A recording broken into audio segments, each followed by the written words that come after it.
Samantala, arestado ang hepe ng CIDG Pampanga at ilang civilian agent dahil sa pagbebenta umano ng mga nasabat nilang illegal na droga.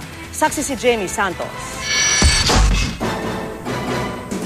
Matapos matunton sa isang compound sa barangay Panginay, Balagtas, Bulacan, agad pinasok ng CIDG NCR ang pinaniniwalaang safe house ng hepe ng CIDG Pampanga na si Chief Inspector Bienvenido Reydado. Dito umano itinatago ng grupo ang mga nahuhuling drug lords na bahagi ng kanilang operasyon Agaw Bato. At dito sa Agaw Bato na to, ang sistema nila is huhuli sila ng isang mostly Chinese ang hinuhuli nila rito, kukunin nila yung stock, negotiate nila kung magkano babayaran pa na pera, tapos papakawalan nila yung drug trafficker. Sinalakay rin kagabi ang mismong opisina ng CIDG Pampanga sa lungsod ng Angeles, kung saan naaresto si Reydado at 6 pang civilian agents. Tikom ang bibig ni Reydado. Habang ang isa sa civilian agents na aming nakausap, todo tanggi.